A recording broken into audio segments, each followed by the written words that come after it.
Welcome to the Northwoods Kindred podcast. I'm Bodvarr, the chieftain and Gothi of the Northwoods. And I'm Skogul, Gydia of the Northwoods Kindred. And today we're going to talk about living in a kindred, like the life of a kinsman. We're going to probably talk about a few different things, like areas where we've actually been able to go out and have fun and enjoy kinship outside of just a formal gathering, because there's a whole lot more to a kindred than just our monthly gatherings and get-togethers. There's just so much more life that happens in between those times. So that is coming up. In days of yore, youth was born, the sturdy strength of the stock of gods. At the edge of the earth, Etten maids nine give birth and suckle to the brightest of the gods.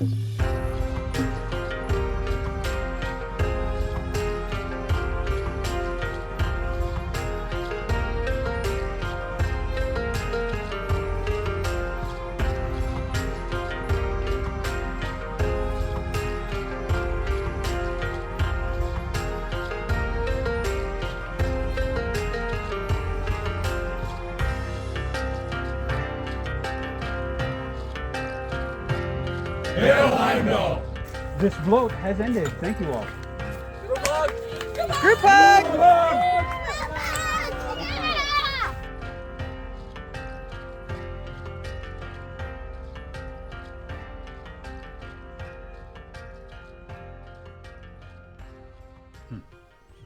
All right, so welcome here.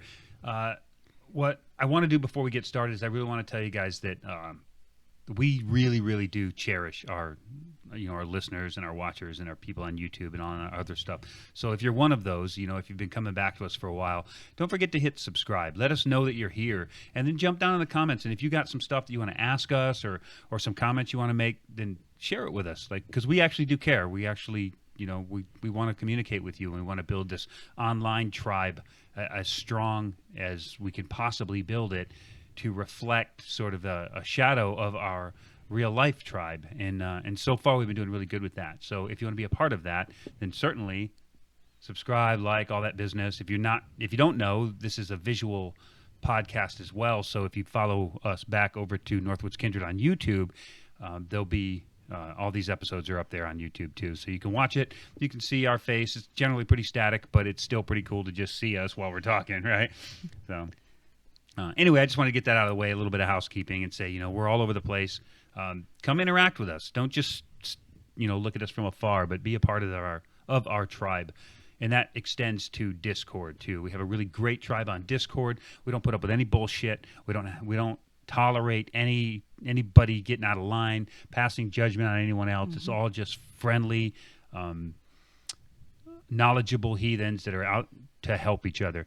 Now, not everybody's going to agree with your particular lifestyle, but nobody's going to judge you for it either. Like, you can go there and you can be who you are, and you can be sure that you're going to be free of judgment and free of ridicule or any of that business, and people are just going to communicate as if they were standing face to face with each other, because if they don't, they'll be gone in a moment, and our mods will take care of that really fast. So our Discord, in my opinion, the best one on the Norse pagan path, and unfortunately for some of you, that it doesn't really extend beyond the Norse pagan path. No, but we do have a channel for non-Nordic paths, and we have a few people that go there, but it's not as active as I think they would like. Right, and really the only reason that channel is there is so that we can kind of make comparisons if there's a need to make a comparison between Druidic paths or Wicca or an Egyptian path or whatever other people are celebrating. If there's a reason to make a comparison, then it's generally discussed over there, because that's kind of the place for it. But generally on our Discord, it's Norse pagan. It's about the Norse gods or the Germanic variant of that, but not so much about anything else, right? Right. I want to say that there's a lot of life on our Discord, talking about just life and homesteading and herbalism and stories and sagas and just, daily rituals and stuff like that. So there's a lot of life happening, and not necessarily so much pigeonholed on just talking about Norse gods and goddesses. Well, I think that's maybe something that people don't quite understand about being a Norse animist, is that it's not a religion. You don't just crack your book on Sundays and go be a good heathen on one day a week. It's a lifestyle that you have to live. So I think that reflects really well in our Discord, is that we talk about the lifestyle behind being a heathen, not just the practice of heathenry, right? Yes. So because they're really one and the same. You may or may not know, but the name Asatru or Norse pagan, all those are relatively new terms brought about to kind of for us to separate ourselves from the community at large. But back in the day when everybody was pagan, it was just kind of the way things were. There's probably not a way for it. And I think that in my opinion, the one that has the best name for it is the Swedes and the Norwegians with Fornsider, which means the old way, right? Mm-hmm. I think that's probably the absolute best way to describe it. But it's not a descriptor that we could understand here, I think, in America, because it's not our old way. For Americans, it is Norse paganism, and it comes from across the seas, or at least it originated there. So we'll get into some of that in a little while when we start talking about other topics. But for now, we're going to get into living in a kindred and having that be part of your lifestyle and your day-to-day activities and interactions, not just a monthly ritual of gathering together, have a feast, do a ritual, and then piss off for another month, right? So yes. There's so much more to it with our crew. So I guess one of the first things we'll talk about is most recently, Skogul and I went on a hunt with some kinsmen in Montana. So between work and family life, and we've had some pressures this past year in 2023 that we've tried to navigate. And between all of that, we didn't have a lot of time to enjoy our hunting season. Normally, hunting season, we're done with everything. We just hunt. That's all we do. And we have varying degrees of success on those hunts, right? Yeah, I think we spent, you and I, probably less than a week for our hunting season here in Idaho. Yeah, barely. Yeah. Barely. I mean, we took a few days off of work, but we never managed to get back out. And that was... that's an adjustment because we're usually out there all season long. Yeah, we don't usually mess around when it comes to hunting season. But this season we didn't have much going on. But we did commit to a late season depredation hunt in Montana, which is basically for nuisance animals. So we went to a late season Montana elk hunt for the nuisance cows that are essentially just eating the ranchers out of grazeland. So they open up some special tags for it. So we bought some out-of-state tags, and we went to our kinsman who lives in Montana, and he took us hunting, him and his girl, Sammy. Hi, Sammy, who's also one of our patrons. So also, if you didn't know, we do have a Patreon, and so we give more access to people to us on Patreon. You've always got access to us via the Discord, but some of the things on Patreon are like we do an actual blood bloat for one of these cows that we killed.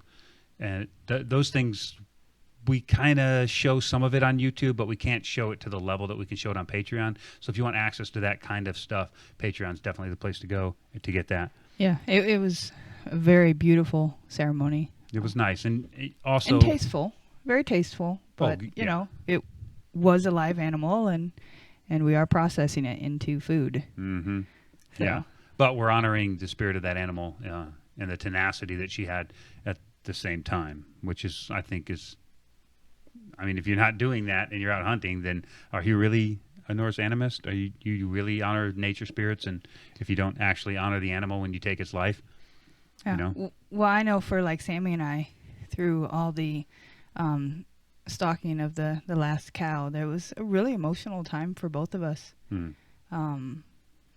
You know, and then at the end, you know, when we found her and honored her, there was just this feeling that it's hard to describe, but yeah, because she put some miles on her hoofs. She did. And she did. Boy, she put some miles on, and I think Sammy was probably, because Sammy'd never been hunting with us before, but I think she was probably nervous. Ever.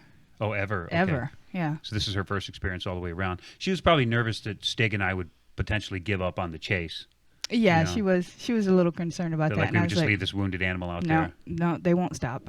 Because, I mean, you could tell by her blood trail that she was mortally wounded. Oh, yeah. Yeah, Mm-hmm.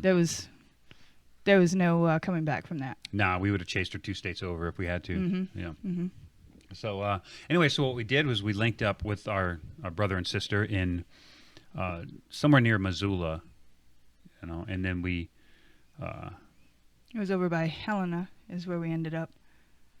Didn't we? Was it Helena where we ended up? Yeah. Okay. Well, a little, couple hours outside of Helena. But where we linked up was in Missoula, oh, and then, yeah. well, somewhere in the Bitterroot. I I'm mean, not going to tell you where he lives. That's the thing.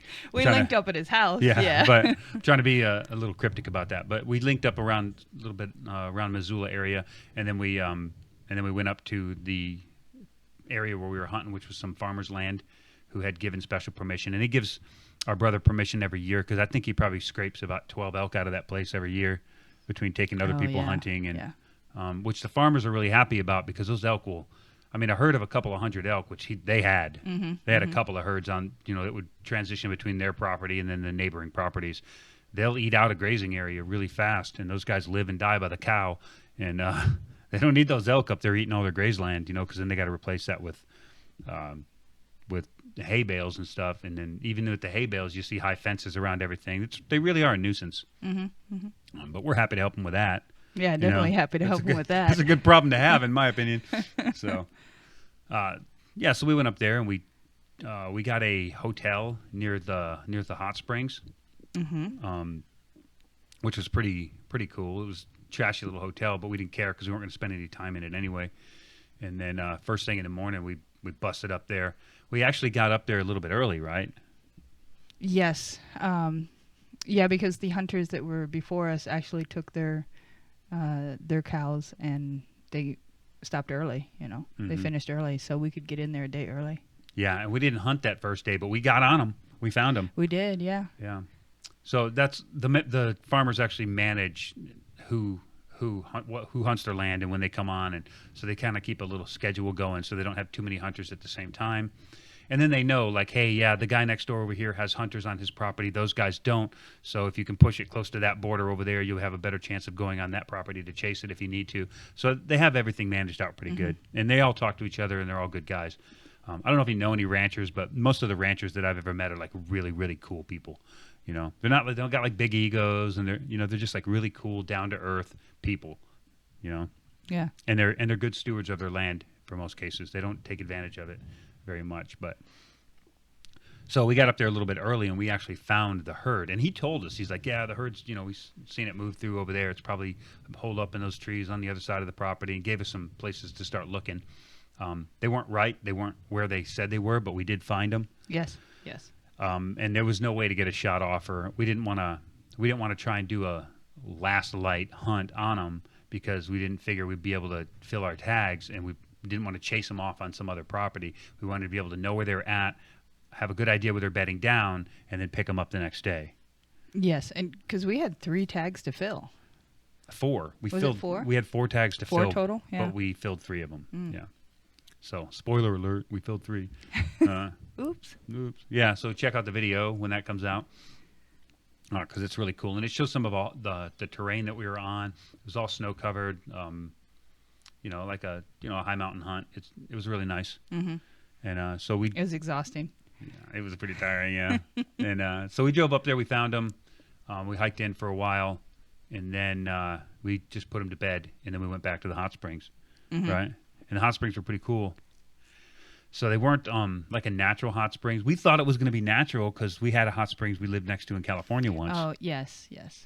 Yeah, we lived by Travertine Hot Springs. Well, the water was natural hot springs coming out of the ground, but they did have the pools lined, and then I guess they drain them every night. Yeah, that's what Stig was saying is they drain them every night. So it's like a swimming pool or big pools, but all the water in it comes in through a natural geyser, I guess, a hot geyser, and then they can shut it on and off. They have valves on it or reroute it or something, and then drain it all out. It smelled like sulfur really bad. So It was really farty smelling. But it was still really cool, and there was various different pools would have various different heat levels, which was kind of neat too. Yes, that was pretty because cool. there was one that was kind of like indoors, a smaller pool, and that thing was hot. It was super hot. Yeah, that was awesome. Yeah, but so we went to the hot springs and went back to the hotel and got a pizza, I think, that night, and then crashed out. Yeah. And then crashed out, and first thing in the morning we were up on the mountain, and we caught them cows waking up, and we put the stock on them, and that was pretty cool. Mm-hmm. Yeah, because when you came up on them, I think the wind was wrong, and you had to maneuver around so they didn't catch wind of you, huh? Yeah, you got to pay attention to the wind. Like, they're not messing around. And it was really windy up in those mountains. It's kind of switchy, too, switching back and forth. Mm-hmm.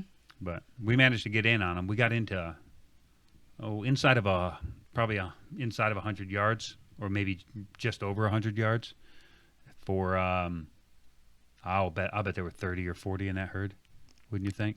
Yeah, I didn't actually see them until they were all running, but yeah. Oh, you didn't poke your head up over that barn, No, did you? because I didn't know. I didn't know how close they were. Nobody was kind of, nudging me a little closer, so I was down along the ridgeline because I wasn't sure exactly where they were. Mm-hmm. And so it wasn't until after the first shot, and Sammy's like, "Come on, come on, come on!" And then I just I couldn't get up to the top fast enough, so I just kind of threw my camera up and captured the herd in the background running for their lives. Yeah. And a couple didn't make it. Yeah, 3 of them. But yeah, so we dropped the elk, and then we moved in on them, and then we started taking them apart, and we seen that one of them was mortally wounded and ran up over the ridge, and we're like, we followed her for a minute, and we're like, probably not good to follow her right now. We don't know how far she went. Let's get these guys processed and out of here and give her time to die, or give these girls, time to die. Give her time to die while we process the other 2 girls, which went a little bit quicker than I expected it to go. But it, lots of hands makes light work, right? Yeah.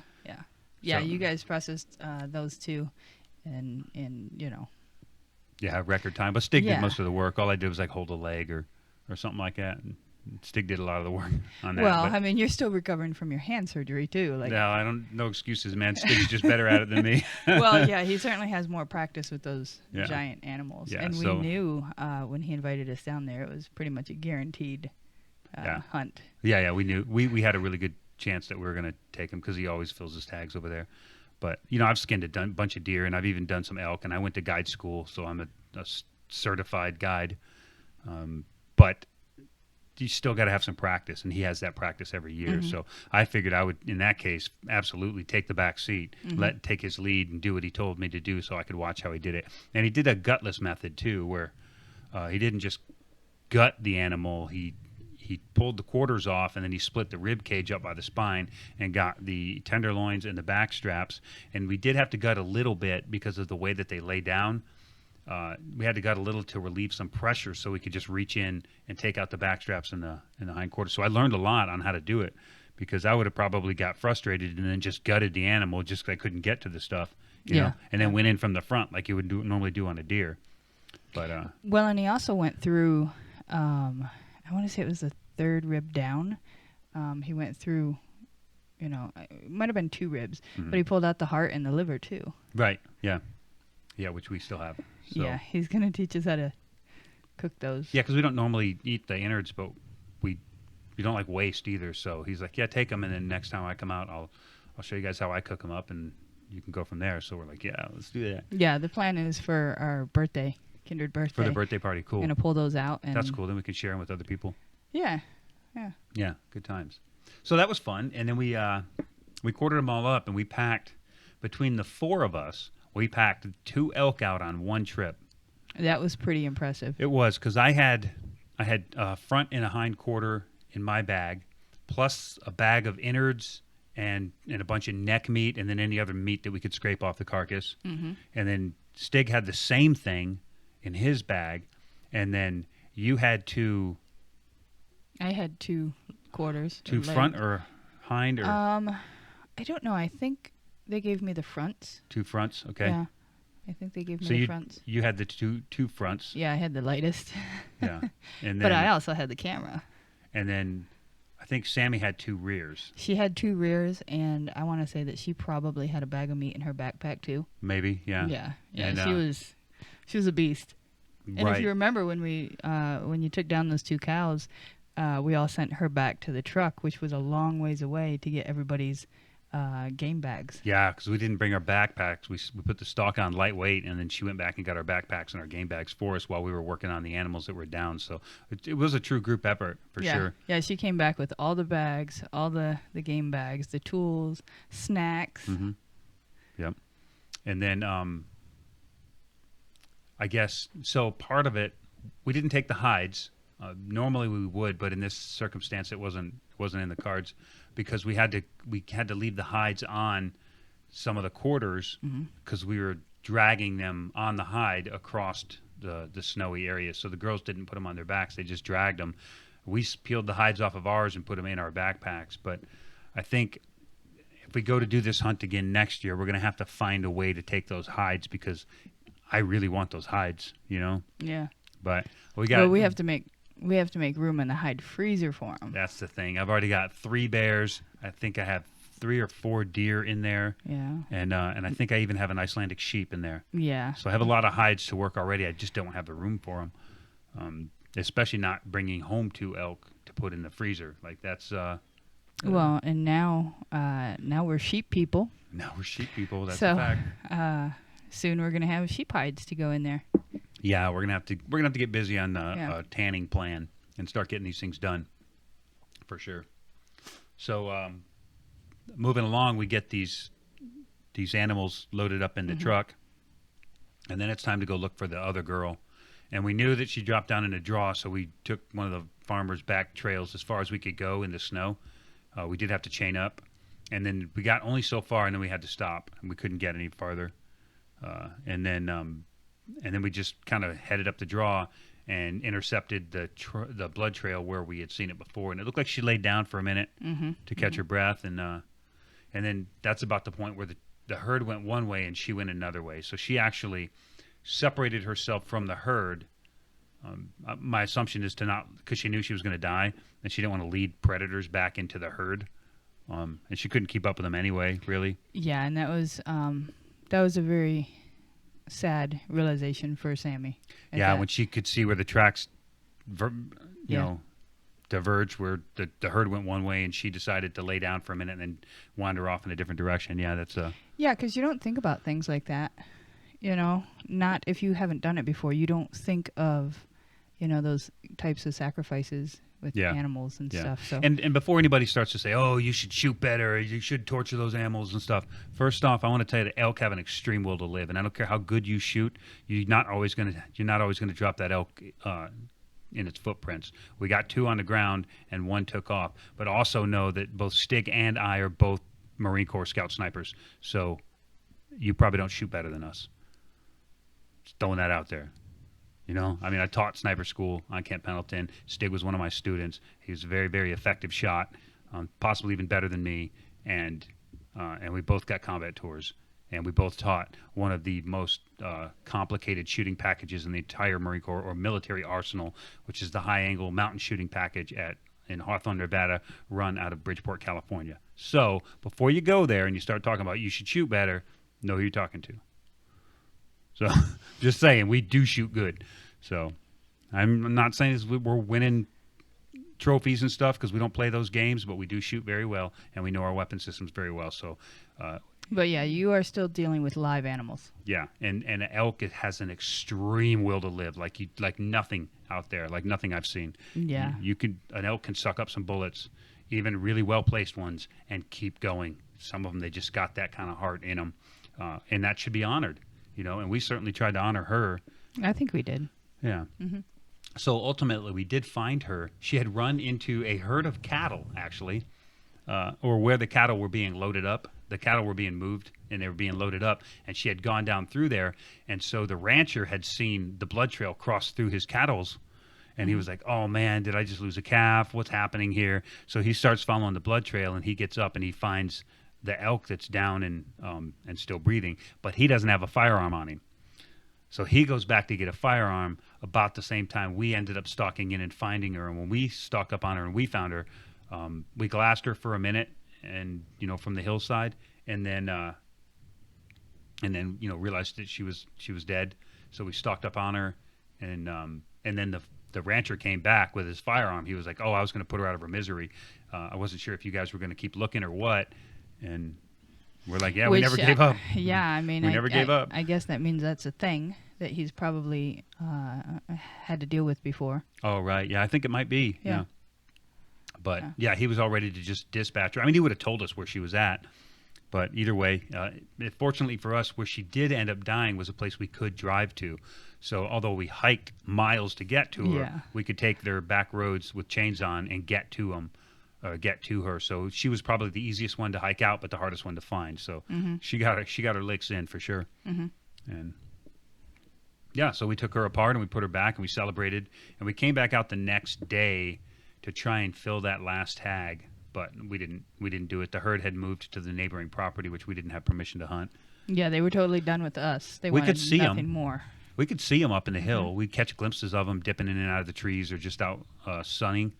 But it was beyond the property that we were allowed to hunt. But we were happy with the 3. And we took 2 home with us.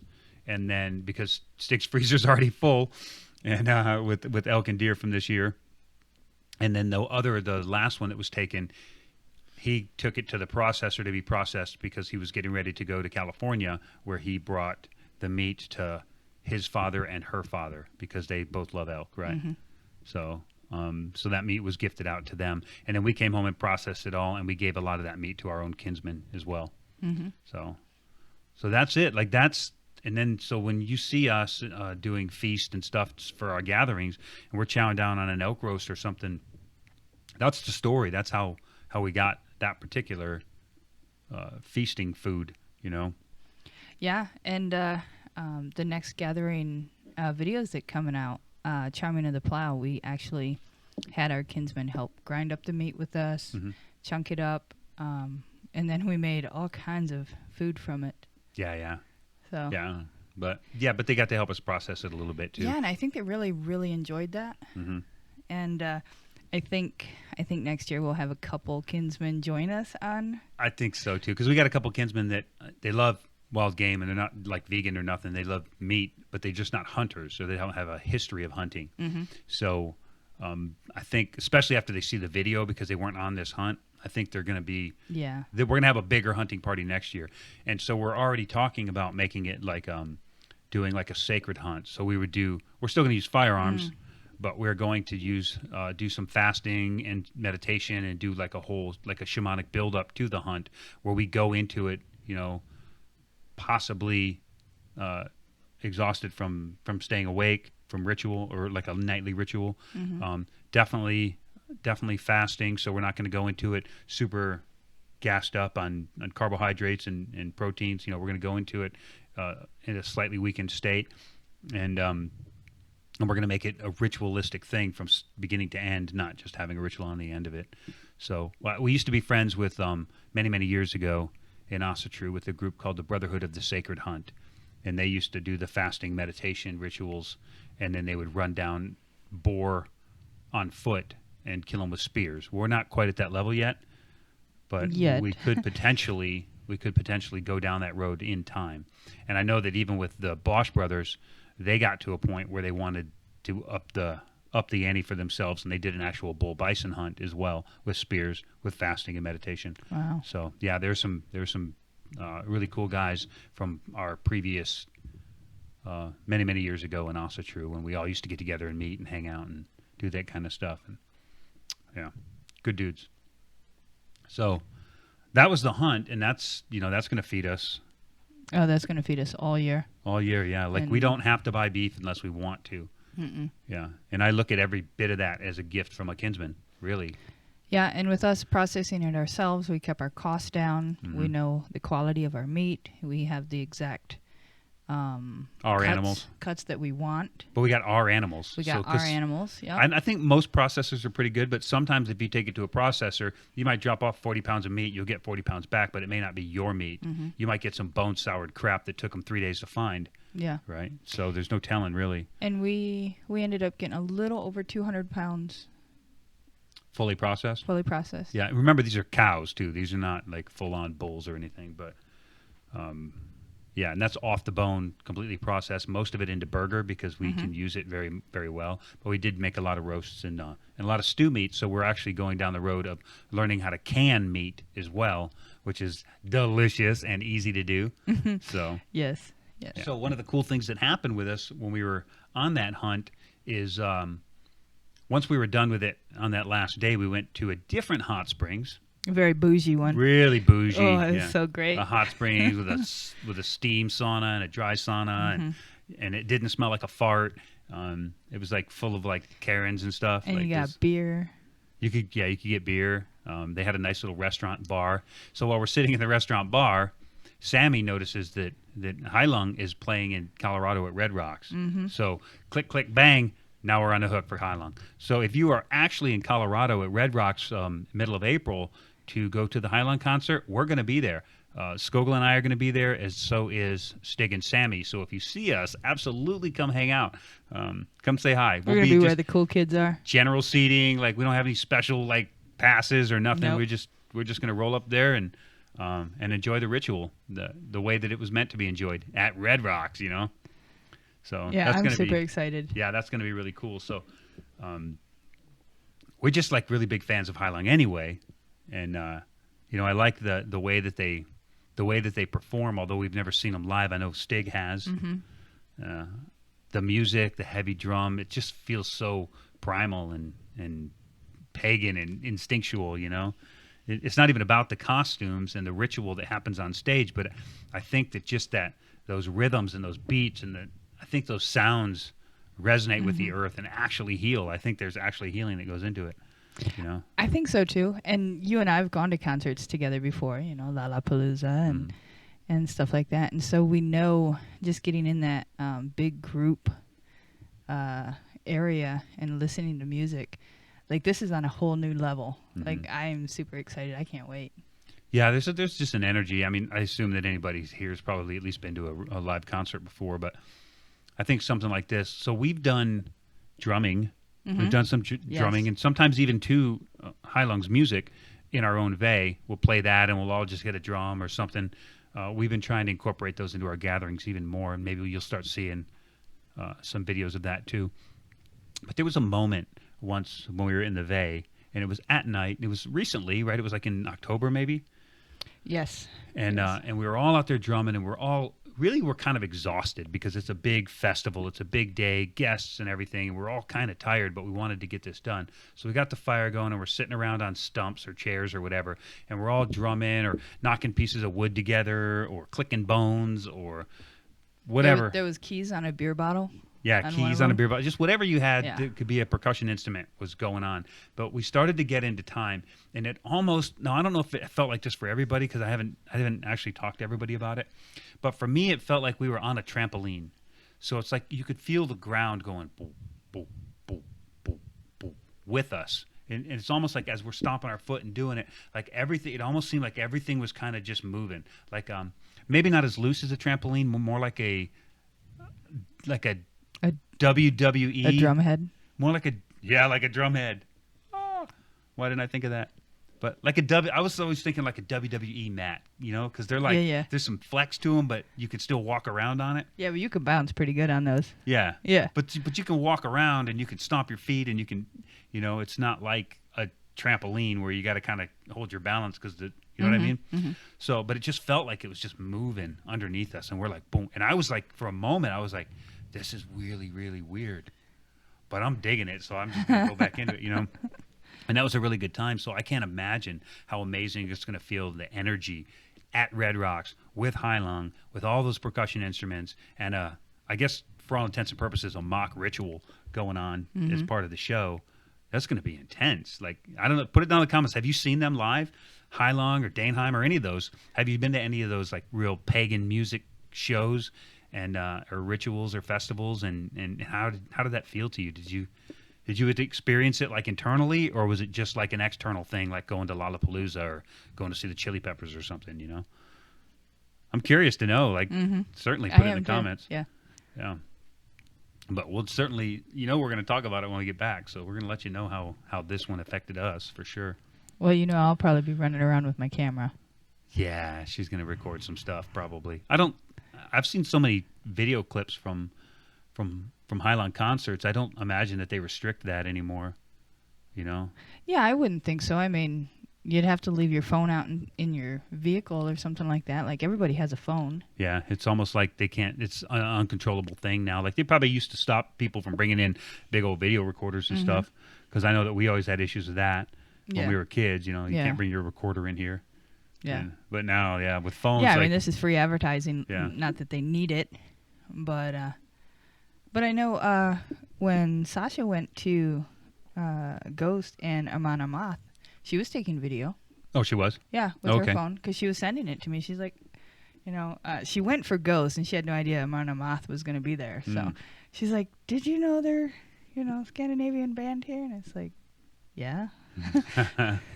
Yeah, that was cool. Because she's like, they have these giant Vikings on the stage. Yeah. Yeah. Oh yeah, yeah. So I don't know anything about it. I haven't seen any of that stuff, so I don't know anything about Amon Amath or Ghost. But apparently it was a good concert. It was a good show. She loved it. Yeah. But yeah, she had her phone, and then one of the Iron Raven's kinsmen was there also, and I think he took video too. That's right, because we talked to him. We went to their bloat at the chapel. Yes, the night before. And he said that he'd keep an eye on her, and we exchanged numbers so that if we had any issues or she was like feeling like threatened or anything, I could call him and be like, meet her at the concessions or whatever. And he agreed to help keep an eye on our daughter while she was there. That's pretty cool too. Yeah. Yeah, because I mean they had it all worked out. But if she needed to get out of there, he would take her out and take her right to Gothi Monroe's house and on the base, and then we could come pick her up. Yeah. Yep. Get her to someplace safe. So again, like he wasn't in our kindred, but Gothi Monroe is, and so it's nice. Like that just shows you like one more level of like, you know, value in being a part of a kindred, right? Yes. Because of something like that. That's, you know, take care of my daughter at a concert that's near the base. You know, like that matters to us, and we've always had that same experience with our mother kindred of Gallarhorn too. Is that our family may not show up to a lot of things, you know, in the hospital, sick, had a kid, birthdays. Our family doesn't show up, but our kindred never failed to show up. Yes. So no matter what. So, you know, take that for what it's worth. So, right? Yeah. I mean, you use the word family, but I'd use that very loosely. Our relatives. So our relatives Thank you. rarely, if ever, showed up to anything important, especially if, I mean, hospitalizations or anything like that. But our kindred always did. I don't want to turn this negative. It's a positive. No, there were some that did. There were some that, you know, but for the most part, our relatives had their own lives. And we weren't a major part of that. Yeah. But our kindred, we were always a part of. So no matter what. And it helped me, too. It was really good for me while I was an active duty Marine, deploying to combat and stuff. I never had to worry what's going to happen with my family if, you know, if something goes wrong at home and I don't have the resources to get help to them or whatever. I do have the resources. I call my kindred. I'm like, hey, Angel needs help. You know, or Leaf needs help, or you know, can you watch Edgel while Angel does this thing or goes to this place or whatever. Yeah. And it was always a no-brainer. And you know, we got to be so used to that, so comfortable that when we moved here and we didn't have that anymore, it was a huge hole missing in our lives. And that's why we just started the Northwoods. Right. And now that our kids are growing up and moving out, now we have the ability to do other things with our kinsmen that we couldn't do before, like go to a high-lung show or go on a hunt in Montana. Those things weren't in the cards before. You know, financially, they weren't. We didn't have the time. We didn't have the ability to leave our kids with someone while we took off and, you know, gallivanting around Montana. You know, we just didn't have those resources before, even with kinsmen. And now we have, you know, our little fur children, but we have our adult children to take care of them. Yeah, they live here. Some of them, and, you know, they just, hey, watch the dogs and feed the sheep. We're gonna be gone in a week. Bye. You know, bye. Yeah. So pretty soon we'll be coming to a concert near you. Yeah. We'll definitely be making some trips to Norway and Sweden. Those are in the cards. Yes. There's some places in Germany that I haven't been that I would like to see. I've never been to Scotland. Never been to Scotland. I'd like to go there. I have been all over England and Wales, but it's beautiful, especially in the Brecon Beacons. I would like to go back there, and then. And I've never gone to any of them. Yeah, I've got no time in Ireland. I've been through Ireland. I've been through Shannon to the airport, but I've never set foot on Irish soil. You know, so that'd be cool. Yeah. It's coming. We'll Yeah. start traveling soon. Yeah. But I'm just saying, like, it's in the cards. It's like it's something we can do now. Like Sig and Stammy. So we went hunting with them. We're going to Heilung in Colorado with them next month, and then they're coming back, and then in May they're going to Norway, and it's what's really cool because they're gonna link up with some of our other friends from our Discord and other places online. And we were like this close to just biting a bullet and going to with them. jumping on that plane with him, but it's just not in the cards just yet. Yeah, it's a little difficult right at this particular moment, but it is definitely on the horizon. We can see it right out there. I do. I am certainly excited that when we get to Heilung and we're doing all that, like, what's the next adventure that Sammy's going to book for us? Because she's very impulsive. So what is the phrasings that you use? She told me, because she's very adventurous and I'm very cautious.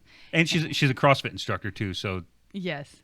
Just know that she's like, she doesn't have any, there's no slow mode, right? It's just like go the whole time. Yeah, well, I don't know. She got a hippie lounge, so she can. I guess she can sit back and chill. Okay. But what she told me was, I'm going to teach you how to live, and you're going to teach me how to not die.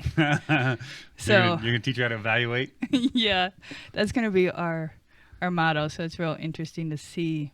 I think she'd be very proud of me about this ritual bath that we're going to tonight. That's right. That was spontaneous. It was That's spontaneous. Not like me. So when we're done shooting this, we're going to actually pack up our stuff and roll into Spokane. There's it's a sound bath is what it is, but you basically go in and lay out a cot or a pad or something and lay on the ground, cover up with a blanket, and while homie plays the gongs and the singing bowls and some other stuff and just like bathes you in this rich tone. We've never done it before, so we don't know what we're doing. I have been, bathed in sound before on an extreme psychedelic experiment, but nothing like this. Nothing, nothing sober. I was going to say sober and structured. Nothing sober. So, yeah, so it's actually part of our, I guess it's kind of like part of our journey, too. It's part of our healing journey. Actually, that's kind of funny that Heilung is healing, right? Yes. What it means? It's German or something. Mm-hmm. And it's kind of comes at the tail end of our healing because we had a really bad year last year.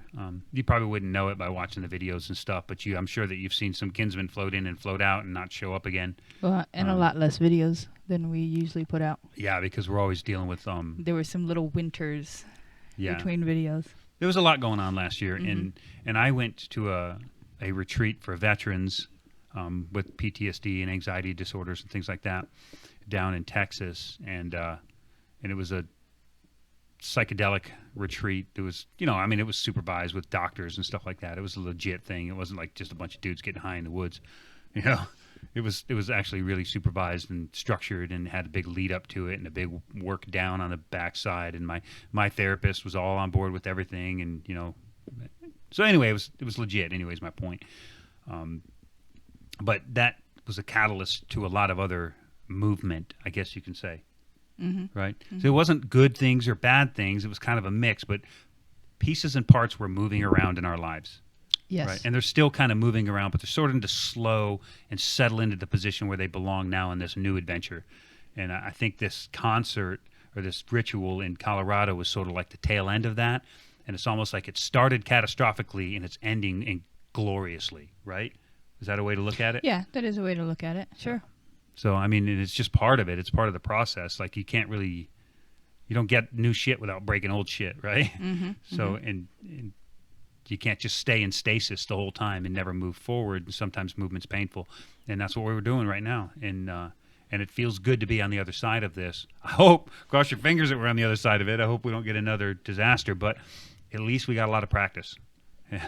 Yeah, we're definitely learning how to self-care. Yeah. Much better. And some of the hits that have been out of nowhere by people that should be supporting us as opposed people to we trust and getting one in on us.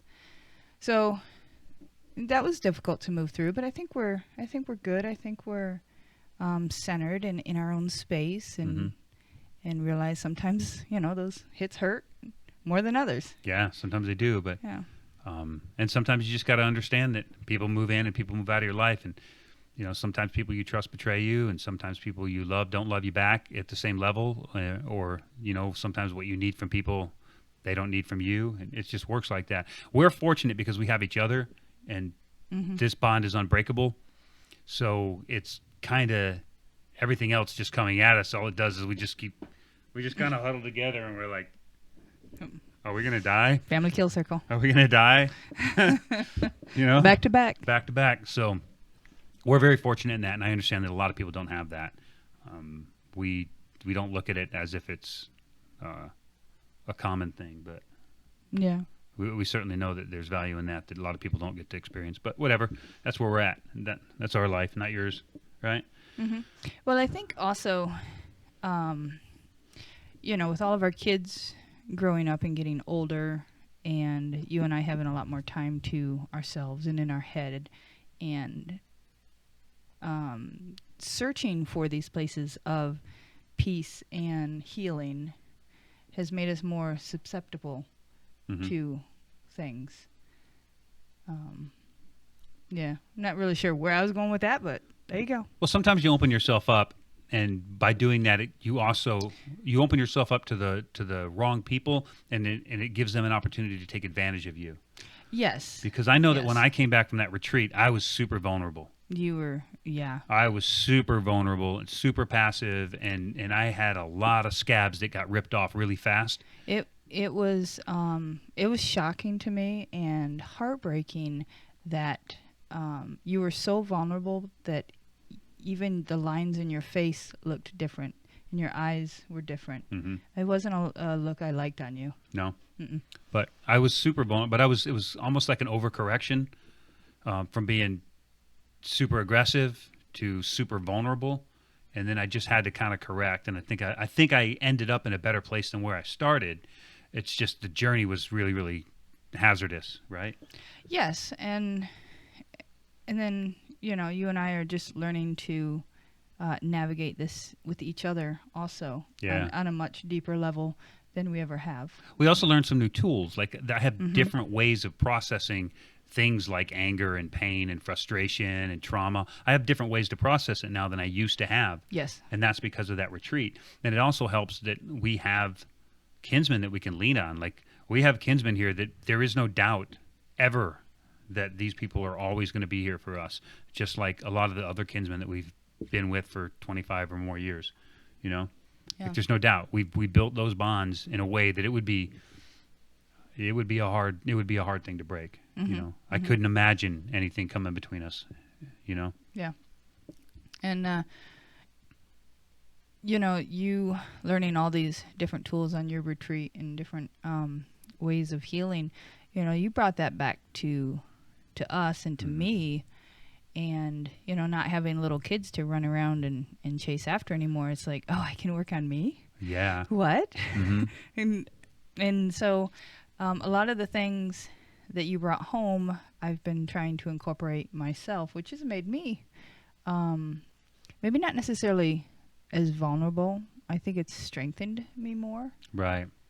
And it's kind of interesting because the retreat I went to, a lot of it was very ritualistic, right? There's smoke cleansing and there's talking to the fire, and there were just a lot of different ritualistic aspects that I felt very comfortable in, but some of the other guys maybe not so much.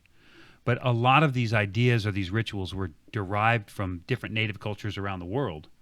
So, Native American cultures, because if you go to any of these psychedelic retreats, legit ones, real ones, that are licensed and legal and everything, if you go to any of these to seek healing, you're going to find that there is a ritualistic aspect to it. There is healing in ritual. And I guess by today's standards, a lot of it is cultural appropriation, right? Yeah. So, yeah, I don't like that. I don't like that phrasing either, because I don't think that if I burn sage, that it cripples any other path for any other people. You know what I mean? And sage is probably not the best example, because that is. I mean, I put sage on my lamb. Right. Yeah. Actually, oddly enough, when we were in Montana hunting elk, in that area where we hunted elk, we actually harvested some sage off the land. And believe me, we are not going to exhaust that supply. Nope. There's zero chance that we're going to exhaust the supply of sage. We have sage until the cows come home. And if we need more, we can go get it. So, Yeah. but that's not the point. But I know that there's a lot of people that's like, oh, how dare you? That's not of your culture. It's not of your people. And it's very strange how people can, on one hand, be so open and say this is inviting, this is for everyone, but unless you cross this line, and then you're the devil. Mm-hmm.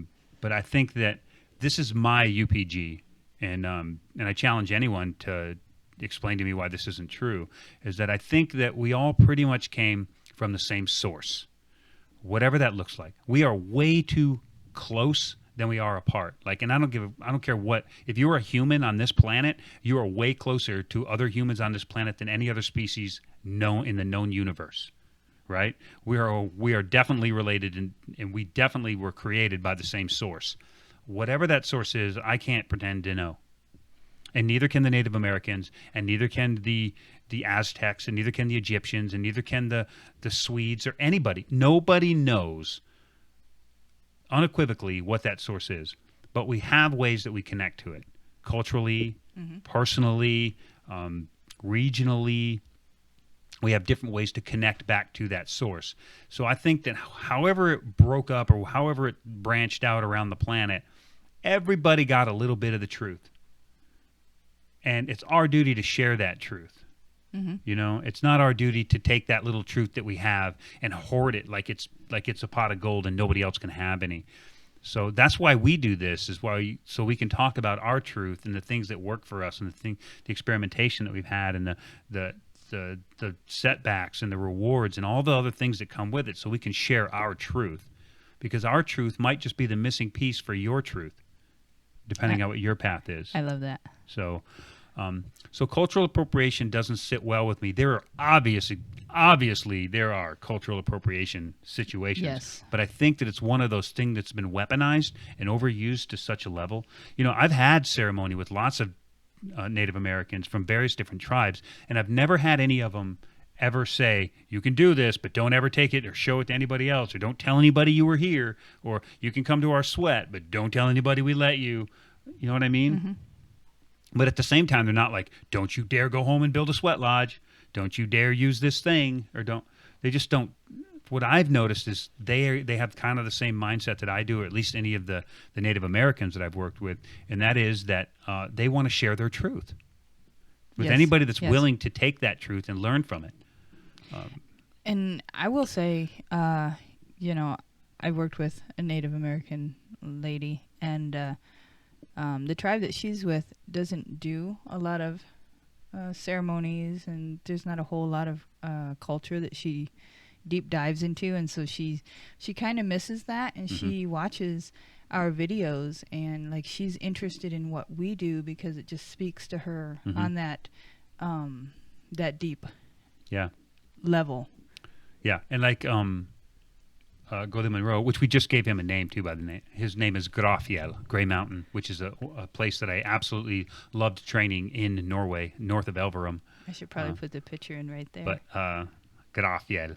Grafiel.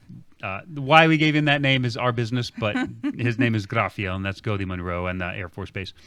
Who is now a oath kinsman. Who is now an oath kinsman. Yes, he is. That video hasn't gone out yet. No, it hasn't. Spoiler alert. Spoiler. So anyway, as Grafiel had a dream, in that dream, I won't give you the full context of it, but I probably mentioned it before. It was in relation to his wife, who was Native American, and she was trying to search for her path, and he'd come across, in his dream, she was conversing with a Native American elder, and she had said, I'm trying to find, my path. I'm trying to do my thing, not my husband's thing. And she said, and the elder said, you have Native American blood, yes? And she said, yeah. And she's like, then anything you do is Native American. And that really speaks to me, Yeah. because you don't, it's really something valuable to us, because I have Nordic blood and you have Nordic blood. But So anything we do is technically of our people, right? Even if we do borrow bits and pieces from other people and other cultures, I think.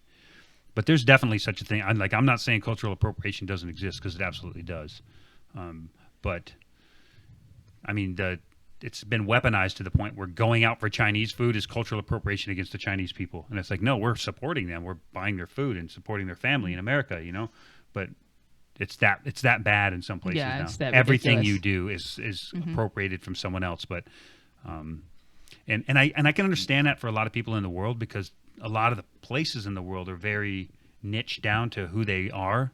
You know, like you go to Puerto Rico, you're going to find a lot of Puerto Ricans, right, doing Puerto Rican shit. You know, you go to Norway, you find a lot of Norwegians doing Norwegian shit.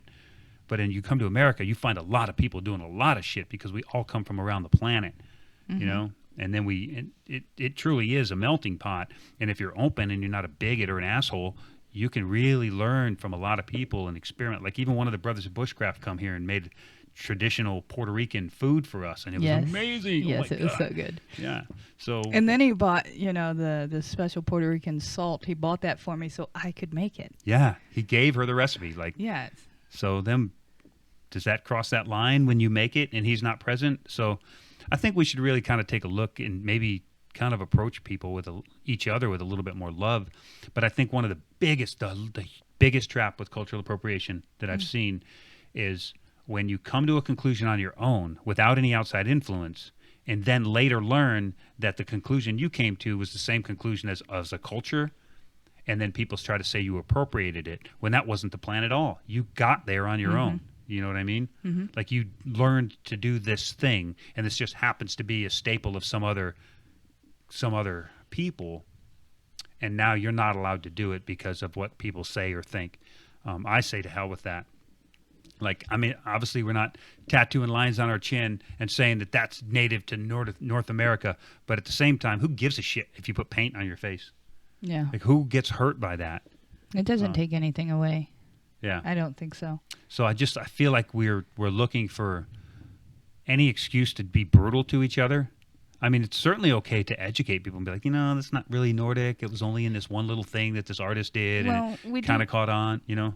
We do know that society is trying to get us all to fight against each other. That's a fact. And we certainly are. Yeah.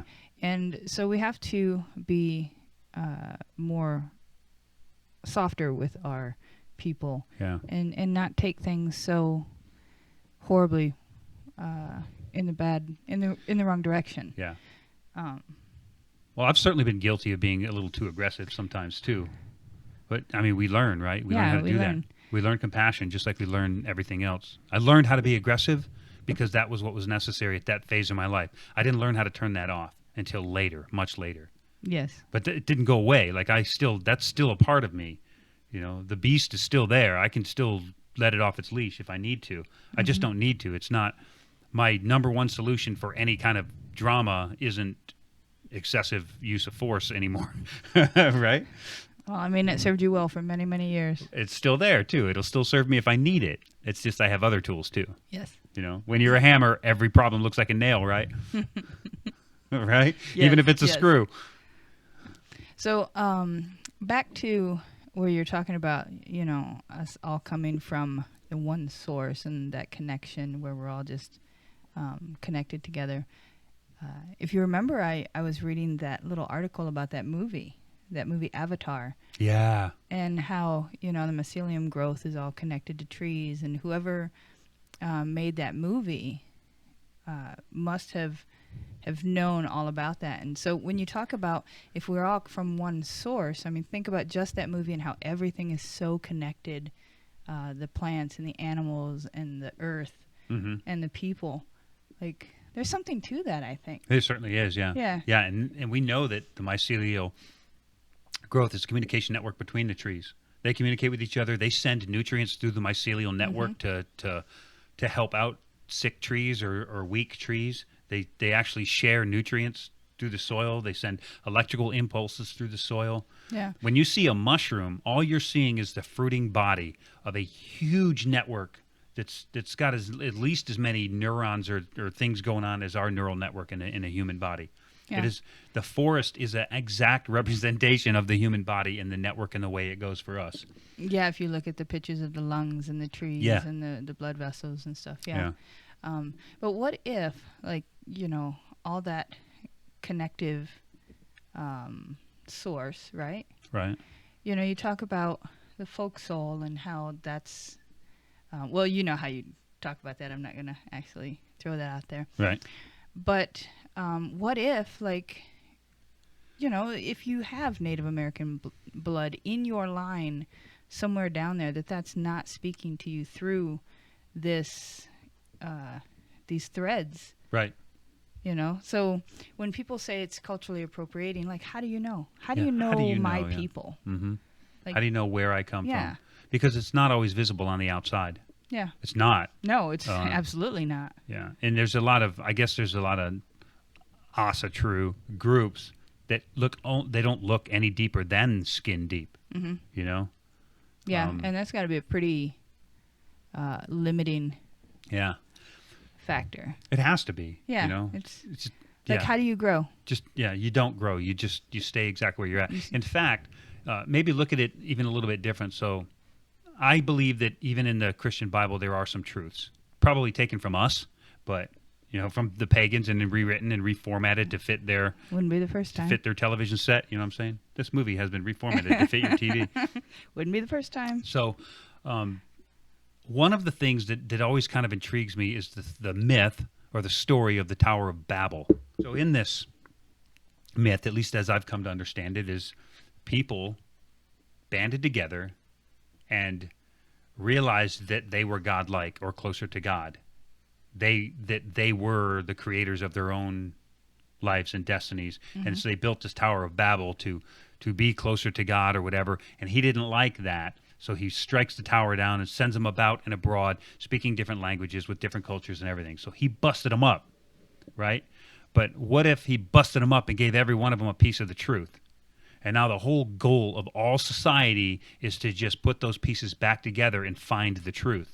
But we can't find it if we're not willing to talk to our neighbors because of their skin color or because of their religion or because of their practice or because of the way that they do this thing or because you don't like the fucking car they drive or whatever it is. The reasons that we hate each other is all just reasons to keep those truths separate, because when they come back together, we realize that we are godlike, that God is in us, that we are the creators of ourselves.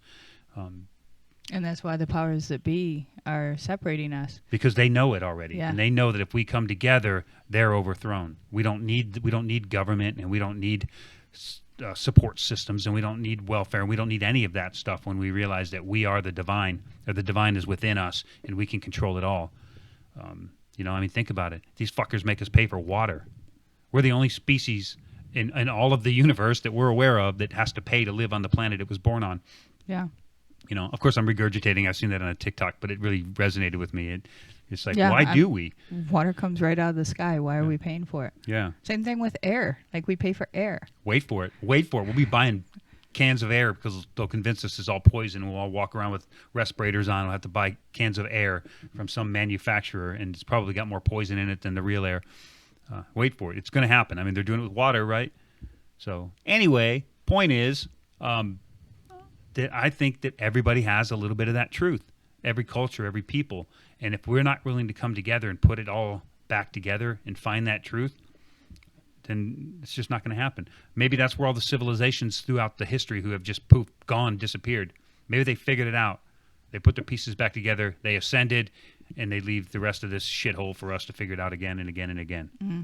Some of those civilizations that are just They'd vanished. Like, nobody knows where they went. Yeah, like Göbekli Tepe. Like, nobody even knows who built it. It's supposedly like one of the oldest ancient structures on the planet. Literally, they went from a cave to Göbekli Tepe. And it's like, where? How did that happen? Like, where is the gap? Where's the missing link in there? The 100,000 years of people putting pieces back together and learning how to work stone and they didn't crawl out of the cave and build Göbekli Tepe. It didn't. I don't care what science says. Science is they're on the take. They're on the other side of this. Right? Yes. All right. We need to pull you back from that path. Yeah. Yeah. So anyway, my point is, man, don't be so hard on everybody. Like, cut people some slack. They only know what they know, you know. Mm-hmm. And all you do when you lay into people without even knowing the story is you back them into a corner where they harden their stance against you and whatever your people are, and then there's no room for growth there. There's another piece of the truth that we'll never get. Yeah. So fucking do better. Do better. Yeah. So with that, we're going to wrap this up. I do want to remind you, please just subscribe. Whether you're listening to the podcast or you're on YouTube or you're just seeing a snippet of this on some of the other platforms. So if you don't subscribe right now and then you start seeing a little snippet of it come up on TikTok or whatever, let that be a reminder to you to go back and subscribe to the podcast or go subscribe to the YouTube, or preferably both. And TikTok too. Like, hey, man, hook us up. Yes. You know, be a part of this. Be a part of this movement. Help us do this. Help us get this word out, and let's be friendlier to our people. These are our people. They're our people. I don't care if they dress up in cosplay and paint their face and wear fake furs and horns in their nose. I don't care. They're still our people. Yeah, we all start from somewhere. We all do. Yeah. Yeah, we all start somewhere. And whatever brought them here to this path, even if they're Christian, like, does it hurt you to just be nice to people? I know from experience that they are brutal to us on YouTube. But hey, maybe pop into our YouTube comments and help us out a little bit. Maybe don't just bash on people, because I'll delete those comments just as fast. Mm-hmm. But maybe educate them a little bit, you know, and tell them how, you know, if you want to be Christ-like, then maybe you should be a little bit more forgiving of your fellow man. You know, that's the route that I try to take with them most of the time, because we get a lot of slack from those zealots. So pop in there and help us out. Save me from having to do it. You know, get your licks in, but do them in a gentle way. Make them feel bad about being a prick. Don't just tell them they're a prick. You know, so Yes. Let's have some fun with it. And at the same time, and I'll tell you that the reason that works is because multiple times I have been just flat out insulted by someone because they're a troll or whatever, and then it ended up in a conversation. Now they're on our Discord and they're actually good people contributing to our community. Mm-hmm. And they do that because at first all they seen this guy do some stuff that they disagreed with, and they felt that it was their right or their need to bash me. And then they found out that, hey, I don't really throw your punches, and then let's have a conversation. Unless you're really just too stupid to have a conversation, in which case, why don't you come over here and learn with us? You know. Mm-hmm. Mm-hmm. You've actually got a few people like that. I have. I've gotten a few people that came in there to bash me. And some the way they started, it's like, man, I can't believe they're good now. Like they came in swinging, didn't they? They did. But that's not the point. The point isn't to complain about all the trolls, because whatever, they're going to happen, and we all get them, and so do you. I'm sure of that. Storage trolls. The point is to say that there's another tactic, and it works really, really well, and that is to maybe just be a little bit less aggressive and figure out the space that these people are coming from. And at the end of the day, you can just part ways or block them. But there is that saying too: kill them with kindness, and that does work. Yeah, murder them with kindness. They remind me of my dog. So my dog likes to chew on stuffed animals, but I have a little mushroom pillow, and he started chewing on it, and I beat him upside the head with a pillow, and he thought it was the worst thing in the world. I was just bopping him upside the head with a pillow, and he thought that I was abusing the hell out of him. I killed him with kindness, and even now, if I lay the pillow next to him, he'll just be like, he doesn't want to be anywhere near it. It's a pillow. He's the biggest baby. He's a big baby. All right, so with that, we're going to take off, and we're definitely going to let you know how the Highline concert went. Stop and say hi to us if you're there. If you're there, if you are in Colorado at Red Rocks for Halong, look for us. We'll probably be wearing a Northwoods Kindred t-shirt or a sweatshirt or something. We'll probably take pictures. Yeah, she'll be walking around with the phone all the time. Selfie. Yeah, and there'll be 4 of us, so it'll be Stig and Sammy and us. And then look for those videos. We got the videos for the hunt coming up. A couple other little videos, and then even a separate video with a little bit more of the bloat for Patreon. Either way, look for us. We're here. We've been everywhere.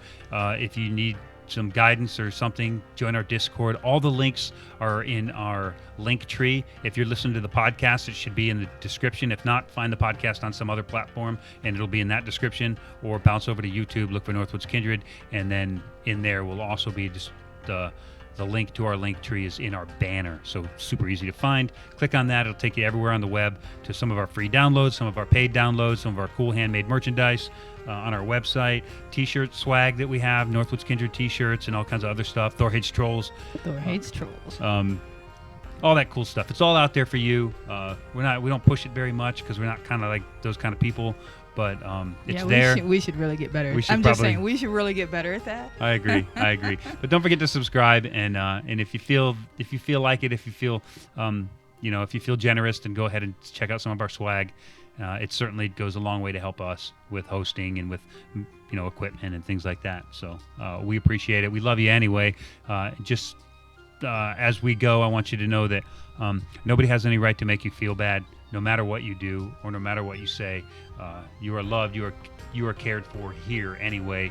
And if you don't believe me, join our Discord and just find out what kind of a community that really exists online. We're here for you. So love you, and we'll talk to you later. Thor Viki. Thor Viki.